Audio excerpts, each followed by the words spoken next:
After the funeral, Edie roped off Calvin's half of the room. Mom said Grandpa Sam enlisted at 18 and never set foot in the room again.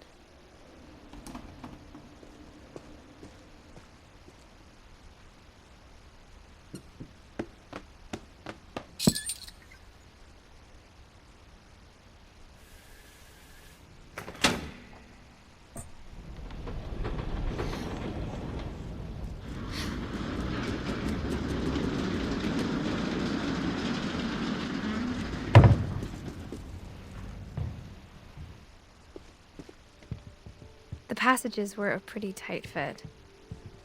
They'd obviously been built for smaller hands and bellies.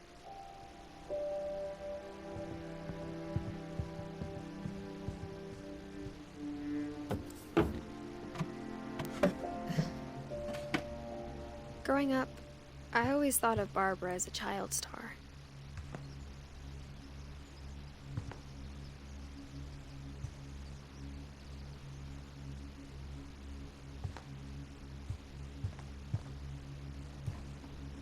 I never thought about how hard it must have been for her afterwards.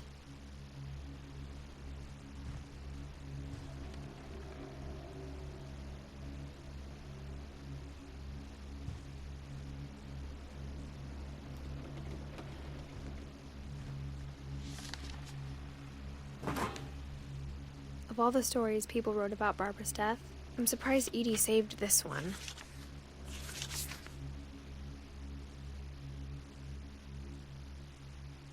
Old Jack here with another ghastly tale inspired by America's most unfortunate family. I'm calling it The Surprise Ending of Barbara Finch. As a child star, Barbara was famous for her scream. Now at 16, she was all washed up. A has-been. But in a lucky break, she'd been asked to perform her signature scream at a local convention for monster movie fans. It was just the boost her career needed. Unfortunately, her scream hadn't aged well. Getting better. I think you just need the right motivation. Her biggest fan and current boyfriend, Rick, was about to demonstrate when... Now that was a great scream. It was Barbara's father, Sven. He'd slipped into a table saw and had to be rushed to the emergency room. So Barbara got stuck babysitting her youngest brother, Walter. Her convention comeback was cancelled. Okay, I'm hearing frustration, but I'm not hearing terror. What if I tried... A gang of hoodlums in Halloween masks have been terrorizing Orcas Island tonight. Police are urging residents to... That came from the basement. You're right! Also, I loved your delivery on that. Why is your basement door locked? Because my dad likes making puzzles and secret passages. There's a key hidden in the music box. The secret is to keep winding and winding until finally the key pops out. Thanks, babe. I'll be back in a sec. 20 minutes later, Rick hadn't returned. So Barbara went to look for him, right on cue. She reached for the music box. And as she wound the key, she listened for Rick, but the house was silent.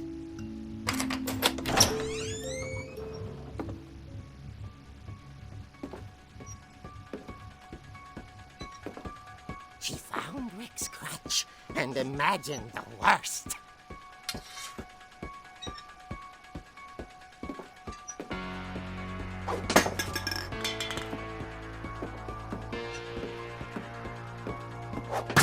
The gang's leader is the infamous Hookman killer, Dr. Carl Hamill, who impaled and then ate his family 10 years ago tonight.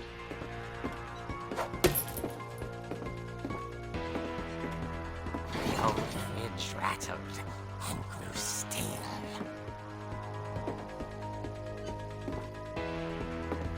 Oh dear! Oh! Rick? Barb, relax. I was just trying to scare you to help you find your scream. Well, I'm not scared, Rick. I'm furious. Then act furious. All I'm getting from you now is that you're hurt and confused and you're... She threw him out, but she kept a little something to remember him by. Barb, have you seen my other crutch? And she was still holding it when she fell asleep watching the late picture show. Hours later... Barbara! Walter, what's going on up there? Ah! Okay, I'm coming up, but if this is a trick, you're dead, Walter.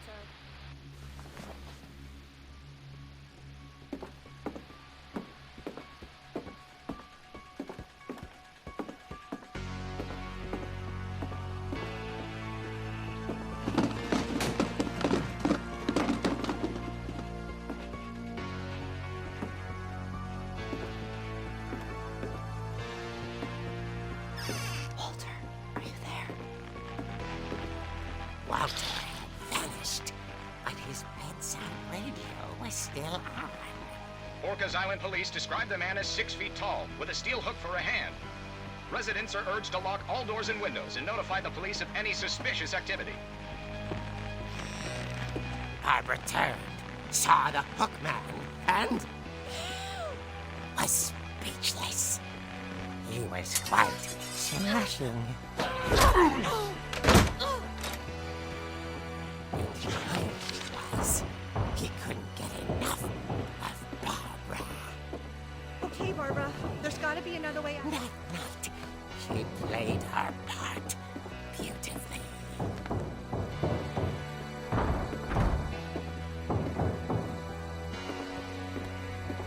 Molly's door hadn't been opened in years.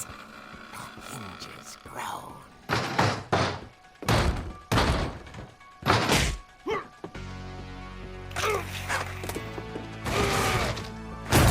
He wasn't moving, but she sensed the story might not be over yet.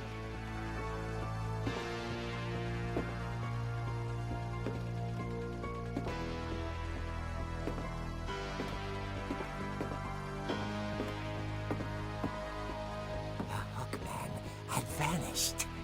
She listened for his breathing, but all she heard was...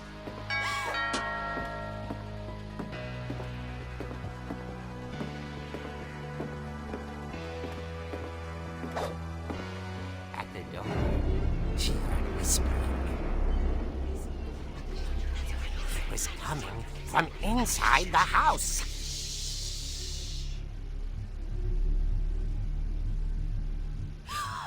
Oh dear.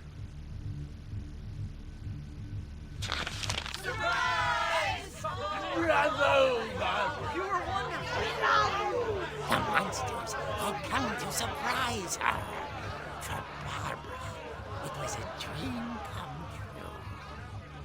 Then she saw what kind of monsters they were, and she realized what was about to happen. She was going to be famous. And with her final breath, Barbara Finch gave the performance of her life.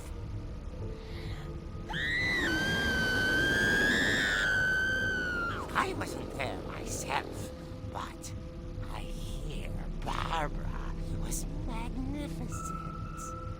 Poor girl. She had a taste for stardom. But unfortunately, so did her fans. Of course, the police blamed it all on poor Rick, who disappeared the same night. And little Walter? Hiding under his bed the whole time. He took it all pretty hard, but that's another story. As for Barbara, tucked inside the music box is all they ever found of her. Her ear. Now that's what I call real eerie tale.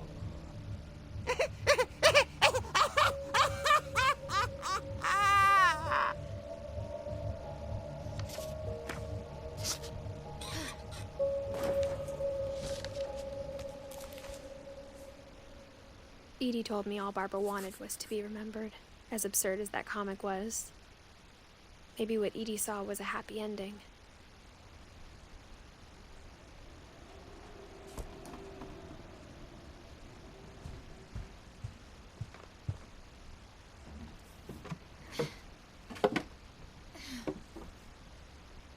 I guess now I know why Mom didn't like me playing with the music box.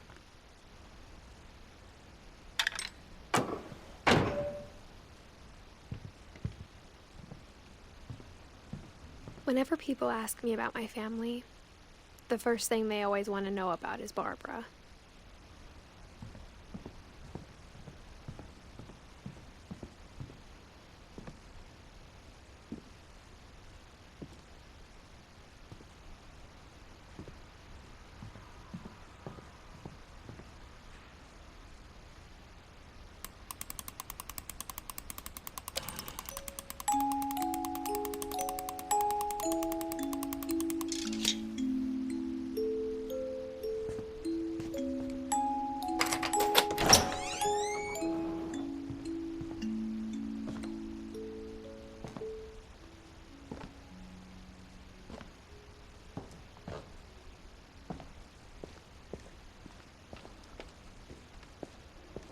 Mom said the basement was off limits, unless I wanted another tetanus shot.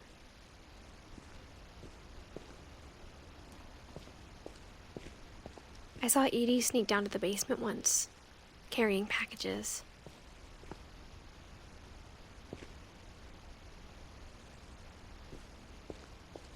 I thought maybe she was hiding presents. It turned out she was hiding a lot more than that.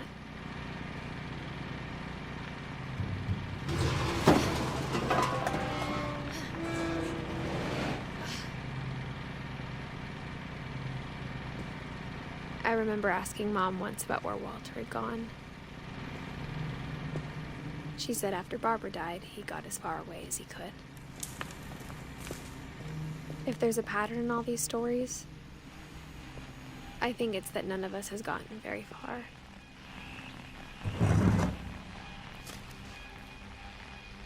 Goodbye, everyone. I can't believe I've been down here for 30 years. On that first day, after the shaking started, I didn't think I'd survive a week.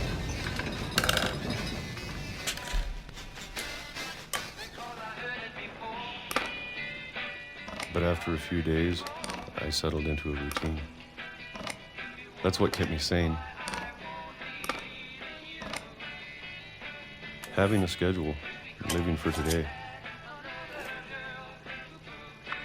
I always expected to be dead tomorrow. But if you wait long enough, you get used to anything.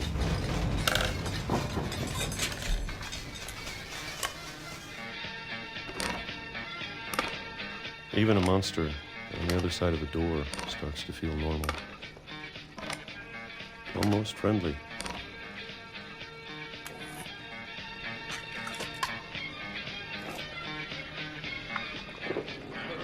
And then one day, everything just stopped.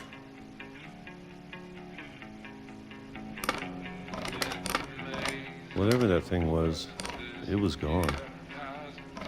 Maybe it got tired of waiting. Or maybe I just got tired of being afraid.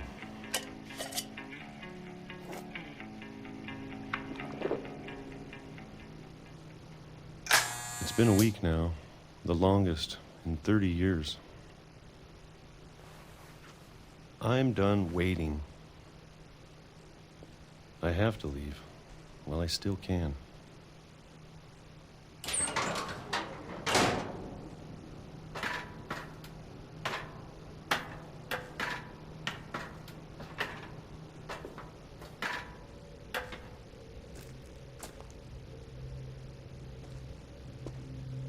I know it's out there, somewhere.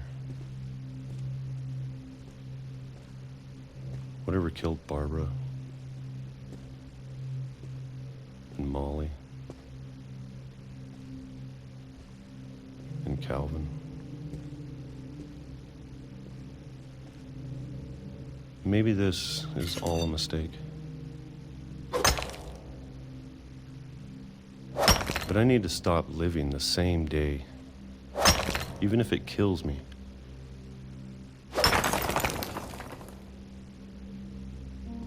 Whatever's out there, I want you to know I'm ready for it. I'm going to appreciate all of it, especially the food. I don't mind if I only have a year left, or a month, or a single week. I'd be happy with one more day. I can already imagine the sun on my face.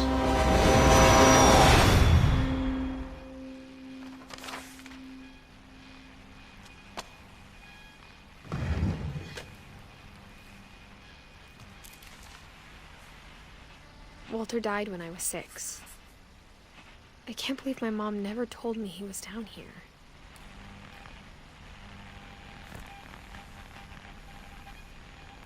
I'm sure my mom was trying to protect me.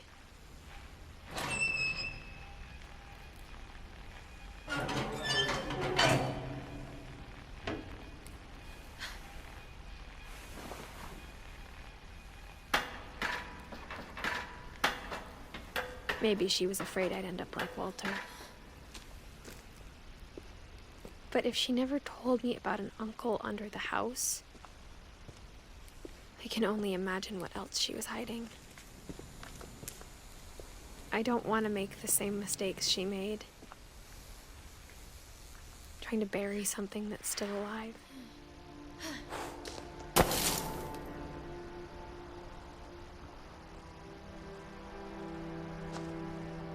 Now that there's only one of us left, or maybe 2,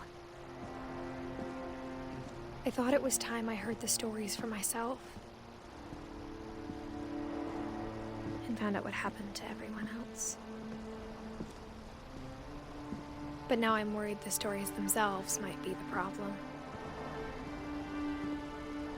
Maybe we believed so much in a family curse, we made it real.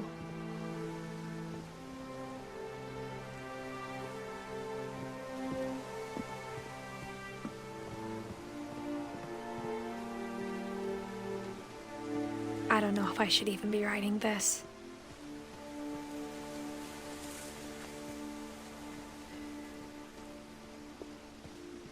Maybe it'd be better if all this just died with me.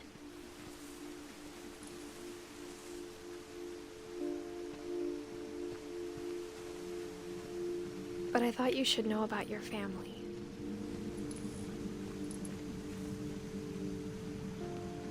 And the history you're a part of.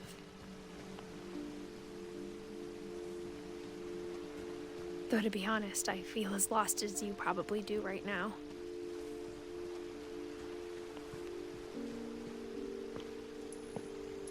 I think the people in these stories believed them, for what that's worth.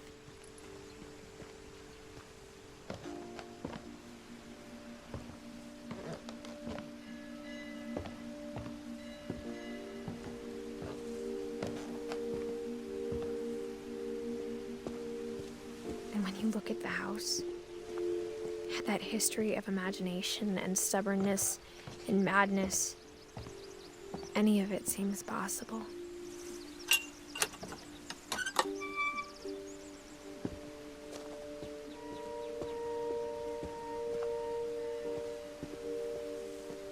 I think we've been surrounded by death for so long, we've just gotten used to it.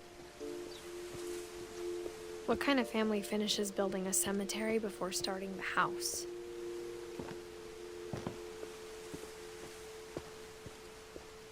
It's embarrassing for me to admit this, but the pet cemetery made me more uncomfortable than the human one. 3 of the gerbils were mine, and 2 had been my fault.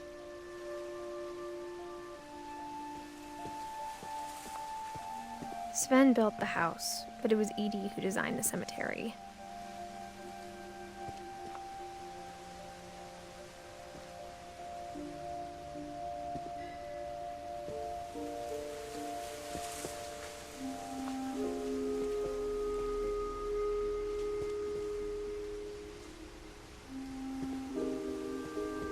I'm sure Odin's monument had been Edie's idea. My mom was always trying to move on, but for Edie, the past never went away. She could see it poking out of the water at low tide.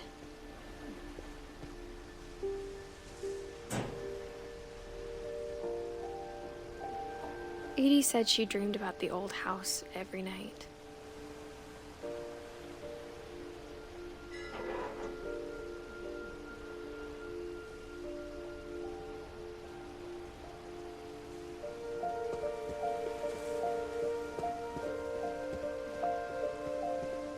Edie's side was always easier for me to understand.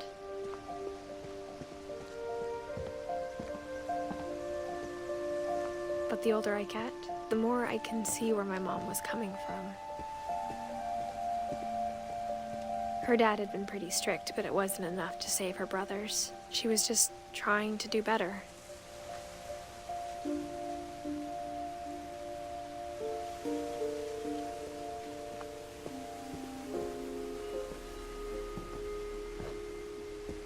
She lost 2 of her brothers, just like I did. I get why she tried so hard to protect us. We never found Milton's body, so my mom insisted we were putting up a monument, not a tombstone.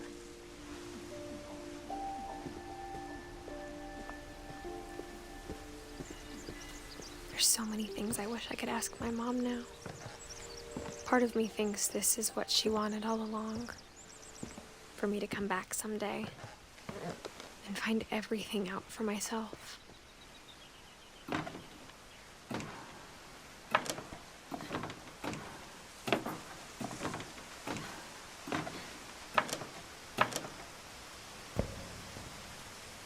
But looking back on it now, if she told me there was going to be so much climbing, I never would have come when I was 22 weeks pregnant.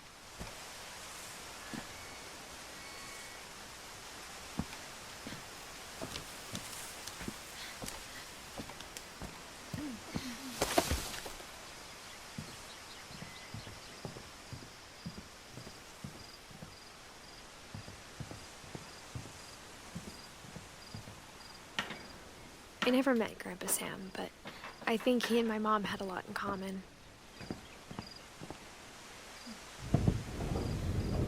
They were both pretty intense.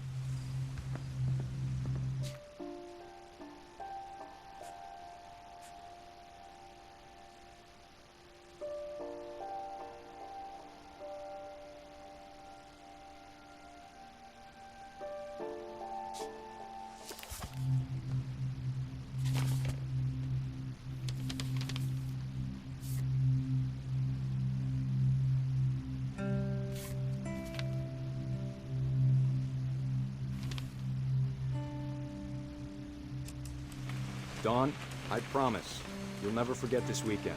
Yes, sir. These memories are gonna last a lifetime. Perfect. Am I gonna have to shoot anything? It's gonna rain the whole weekend, isn't it? I will never forget this weekend, Dad. That's the spirit.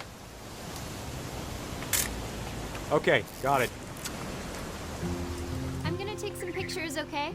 Just be careful. That camera's older than you are.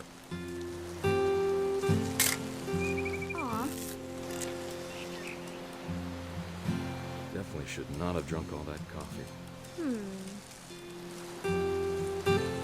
Hey! That's a keeper.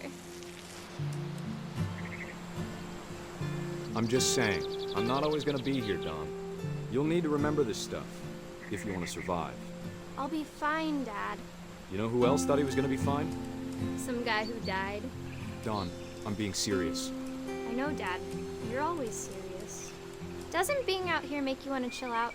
Well, to tell you the truth, I haven't been out here in 20 years.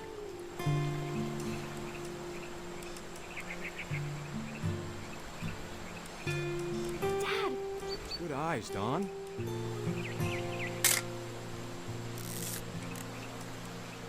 Before you take the shot, let me get a picture of you.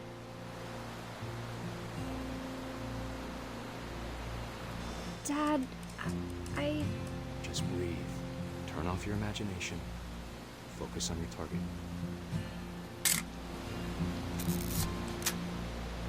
Let me get behind you. Do I have to do this? Dawn, you don't have to do anything. But if you want to survive, you'll need to be strong. Great shot, Dawn!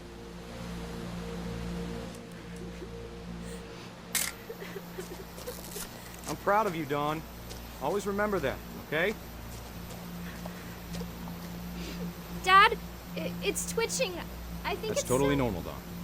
Just focus on the camera. Try not to think about... Dad!